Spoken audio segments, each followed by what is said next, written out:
Fala um pouquinho da tua produção, da tua origem, do local onde vocês produzem. Nossa produção hoje é em Cerro Grande do Sul, né? Que é um município aí próximo a Tapes ali, né? Próximo à Lagoa dos Patas, né? A gente está nesse trabalho desde 1991, né? Sim. Nós éramos natural do interior de Erechim, migramos para cá em 91 e estamos nesse trabalho aí. Não tem muito alagamento naquela região lá? Aqui na nossa região não é muito, porque nós temos um rio pequeno, né? Que é o Arroio Velhaco, né? Até chamam de arroio, não rio, né? E como ele é próximo da sua cabeceira, vamos dizer, nós estamos a 20 quilômetros da nascente dele, e como é um local com cerros, né? Ali se chama de cerros, né? Então a gente tem os efeitos da chuva, mas não. O risco de alagamento é muito pequeno. Quando tu ir mais para Tapes, para aquela região, aí tu vai ter mais. Mas na nossa região ali, dificilmente vamos ter. Só bem nas encostas do arroio, né? Mas não. Que bom, né? Uma região, então, pelo menos Bem protegida, segura. né? Sim. Bem segura. Né? E o velhaco, curiosamente, lá embaixo, eu já fui vítima do velhaco. O velhaco, em Tapes, ele sobe de uma hora para outra, é assustador, arranca a ponte, né? Isso. Ele isso. é tigrão. É velhaco mesmo. É velhaco, por isso que ele sobe de vez. Para Né? os que não são, como é que se diz, acostumados com a língua gaúcha, né? O velhaco é um surpreendentemente Ele não tem cheio de balda. ele- Cheio de balda. Balda é outra coisa. Ele não é exatamente, não tem a ver com velho, né? Velhaco não tem a ver com velho. Se fala muito, por exemplo, do cavalo, Uhum. o cavalo que não é domado. Mordedor. Né? Aquele que dá. Gosta Que de tá derrubar. indo e nega pra derrubar, Isso, né? é. O velhaco, né? Faz O umas cavalo curvas velhaco. fortes. Isso. E esse arroio é assim. Wilson, da tua produção, então, fala um pouquinho para nós, o que vocês produzem na tua propriedade lá? A gente ali na propriedade, a gente produz basicamente, são hortaliças, né? Temos o morango, que é alguma coisa, né? Uma hortaliça fruta, né? Vamos dizer assim, né? Produzimos bastante raízes, né? Porque o nosso solo ali, naquela região ali, ele é especial para raízes, por estar nesse granito vermelho, rico em potássio, então, né? É especial. Então produzimos cenoura, beterraba, batata, aipim, né? Batata doce, inclusive, hoje é o nosso carro-chefe, né? Inclusive, vocês têm uma batata doce diferenciada, né? Que vocês trazem para cá. Espetacular. Sim, ela é justamente, claro, uma pelo processo agroecológico, né? Quando tu trabalha no processo agroecológico, tu potencializa a capacidade de ter esses minerais dessa rocha à tua disposição, né? Desse solo, né? Então ela vai potencializar o sabor também. O Wilson é mega mestre na arte de usar pó de rocha e tantas outras coisas naturais para enriquecer o solo. Então não é o tema de hoje, mas é muito importante saber que isso se reflete no solo e depois se reflete na qualidade do alimento, que tem maior densidade das coisas que a gente precisa.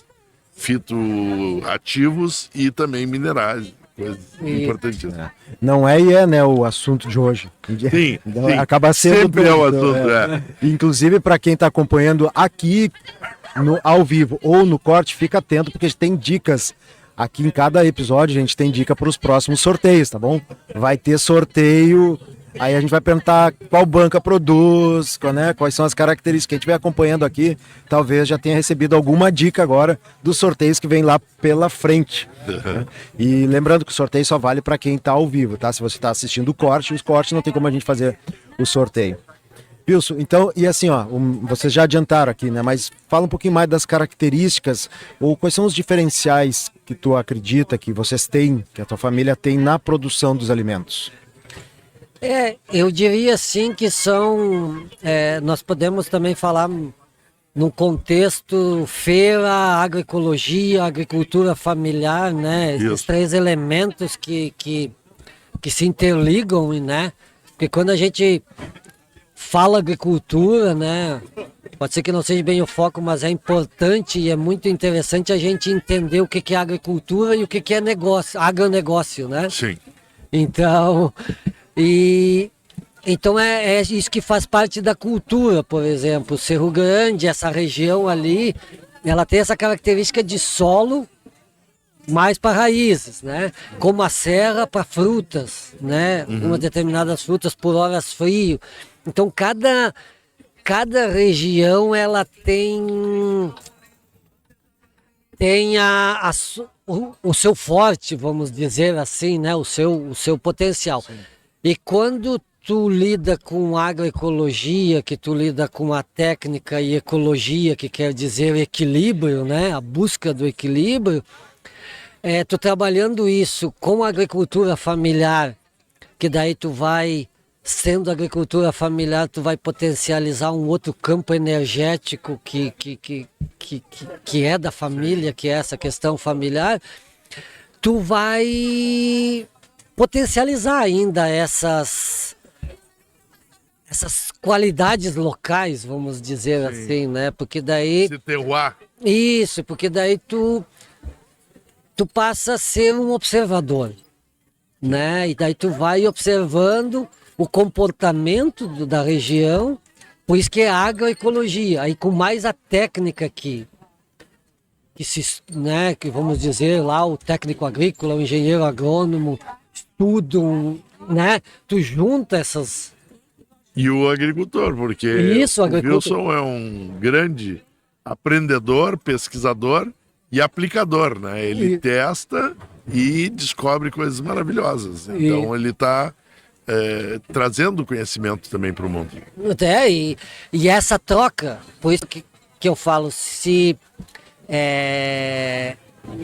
nessa cadeia de produção de alimento, de agroecologia, porque quando eu comecei a entender a agroecologia, que o milanês lembra bem da época da colmeia, depois a gente foi até o Espírito Santo e conhecemos um trabalho fenomenal lá no meu entender, lá do Nasser, né?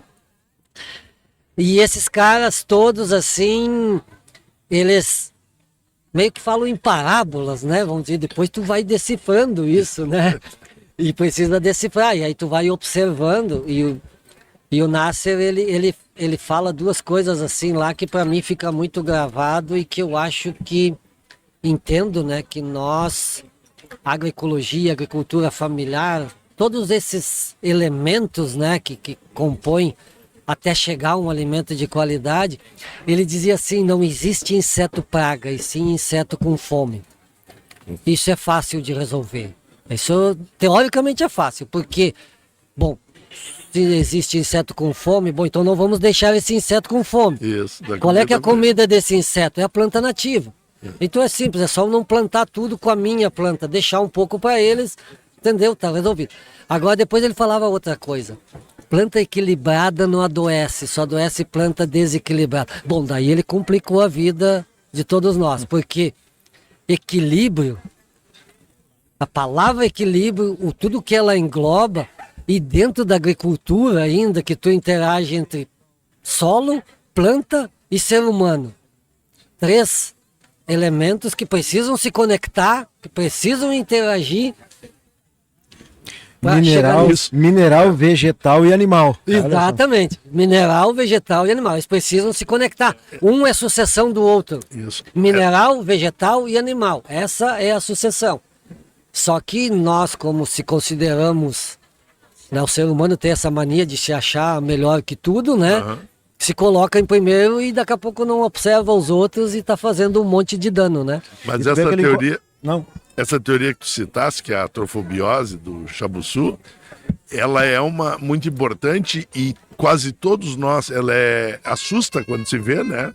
Quer dizer assim, uma planta saudável não é atacada por doenças e, na verdade, todos nós, embora nos chocamos com isso, sabemos intuitivamente que é verdade, que quando a gente está saudável a gente não adoece. E daí naquilo que o Everton falou, tu vai para a linha e começa a mudar um pouco o teu olhar, assim, simples e e drástico, como vamos dizer, na agronomia, que a gente vai estudar nitrogênio, fosfato, cálcio, fósforo, essa gama toda, tu começa a olhar assim, bom, eu vou pensar na nutrição do meu solo desse ponto de vista, então eu vou pensar em mineral, carbono e proteína.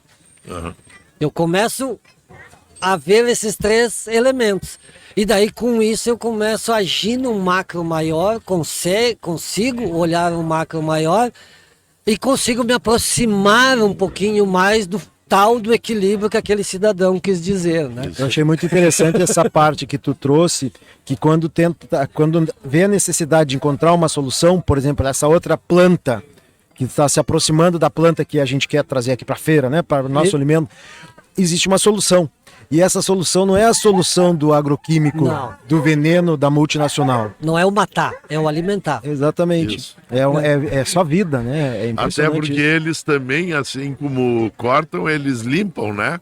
Eles tiram o que está doente e desequilibrado da natureza, permitindo que aquilo que está equilibrado fique numa situação melhor. Essa é a função da doença. A doença não é adoecer ninguém, é melhorar as espécies todas. Né? É exatamente, porque na busca desse equilíbrio, e como tu, como agricultor, tu não pode ficar fazendo análises laboratoriais a todo momento, né?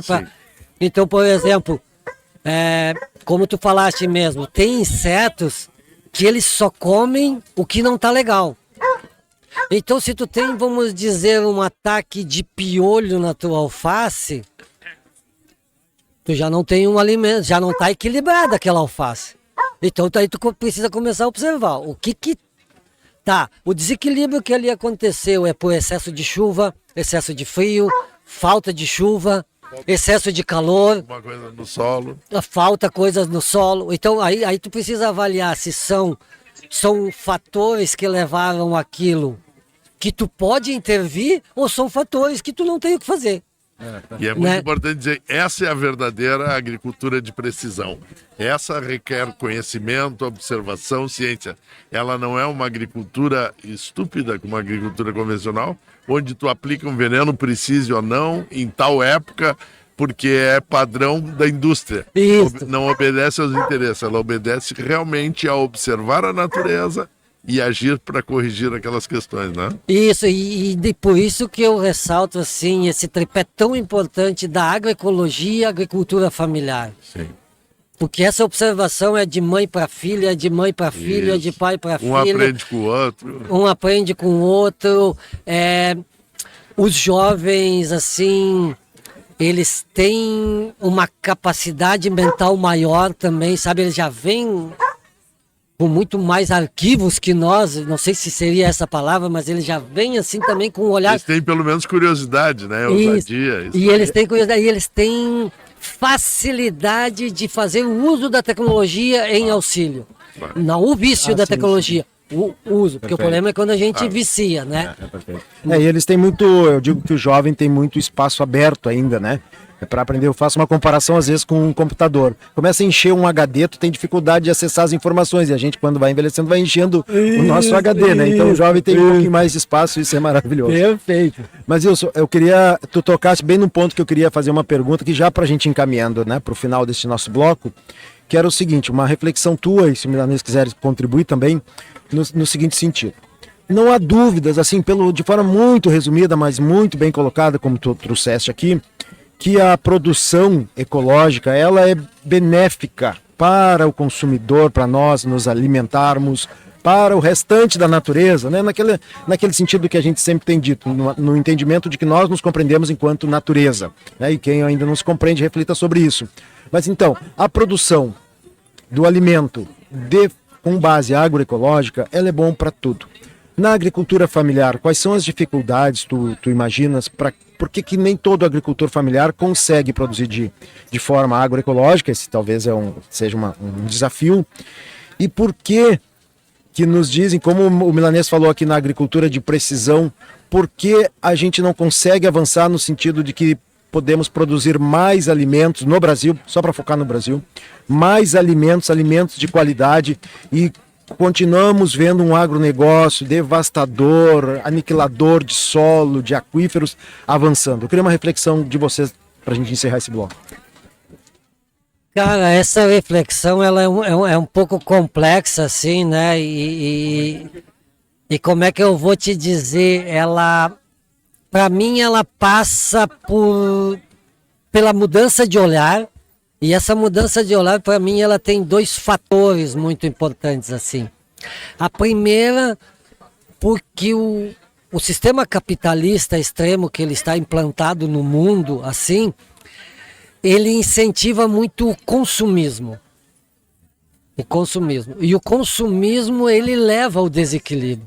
E na natureza, é muito claro, assim, a natureza, se tu observar uma mata nativa, ela deixa muito claro, assim, o que é necessário e o que é supérfluo.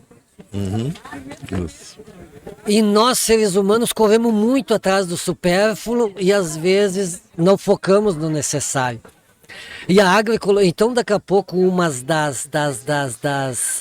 das problemáticas da agricultura familiar é porque o agronegócio, de uma certa forma, ele vende a ilusão do supérfluo. Né? Não sei vende a ilusão do sucesso, né? Isso, e do ganho material, do ganho todo mundo endividado, isso aqui é interessante. Exato, é por isso que eu falei, vende a ilusão. Ilusão, perfeito. Vende, E que é para poucos, né? Isso, que vende. Então, nós precisamos... que quando a gente começou lá há 30 anos, 35 anos atrás, a gente, por isso que eu digo, é uma mudança de olhar, nós fomos na contramão. Enquanto nesses 35 anos o grande mercado trabalha a produtividade, a gente trabalhou outras duas questões. Claro, nunca tirando o olhar da produtividade, mas primeiro no foco assim a qualidade e o custo de produção, para não se endividar. Perfeito. Entendeu? Então, pelo menos, vamos dizer, não se cai na ilusão de ficar rico do dia para a noite. Desculpa, não sei se é essa a expressão, né? Mas... É isso aí. Eu acho que o Wilson citou uma coisa que é essencial. De por que nem todos estão. Em primeiro lugar, que o Estado não cumpre a sua função. O Estado deveria, porque o agricultor sozinho descobrir isso tudo é muito difícil. Eu vivi isso, o Wilson viveu, é muito difícil. O Estado teria que facilitar e levar as informações confiáveis, porque só quem leva informação no campo é propaganda de multinacional. É vendedor de produto. Que nem sempre são verdadeiras. Mas aí nós temos um problema no Estado, não quero te cortar, mas o Estado é dominado por governos. Sim. Exatamente, então é um problema, mas eu quero citar uma outra coisa também que é importante, que é a arrogância humana, que o Wilson tocou, que é o seguinte: cada ecossistema, cada meio ambiente, ele falou da argila na serra, do formação basáltica, falou do granítico, ela produz um ecossistema de plantas diferentes, que são plantas que curtem aquele tipo de solo. E o Wilson colocou a chave da questão para a agricultura, que é ver quais são as riquezas, as características daquele local para produzir o que ele nasceu para produzir e não para querer produzir no lugar o que eu quero. Exato. E aí eu vou a vida inteira ter plantas desequilibradas e sofrendo. Enquanto se eu plantar raiz, eu vou ter plantas saudáveis, né? Então é ouvir a natureza. Então se tu vai nessa linha, não sei o tempo, desculpa, é que às vezes, se tu vai nessa linha, toda vez que eu vejo um plantio de soja na nossa região, eu É isso aí, é uma estupidez. Nós precisamos colher muito bem para colher 40 sacas por hectare. Agora, se nós plantar uma raiz, uma fruta ali, um pêssego, porque se precisa, por exemplo, tem várias que nós não temos horas frias suficientes, mas essas outras frutas que não precisam horas suficientes, nós vamos ter um sabor inigualável. Sabe o que a audiência está pensando agora? E diz assim, mas quem é que vai ser louco de produzir uma coisa que não dá direito no lugar? Eu faço uma comparação, é uma maré de informação torta, tanto que muitas pessoas que estão assistindo tomam refrigerantes, que é um lixo que desequilibra a saúde, desequilibra só de potássio, ferra eles vão ter amanhã, vão ter diabetes e outras coisas, e entretanto eles sabem que faz mal e tem sucos naturais de frutas orgânicas para tomar.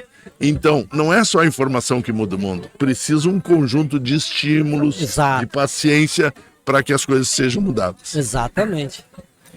Wilson, muito legal o nosso bate-papo hoje. Eu vi como tu tem assunto, hein? Eu acho que nós vamos Tem. fazer Ele tem. um mesa verde só contigo. Fica Podemos fazer um seriado.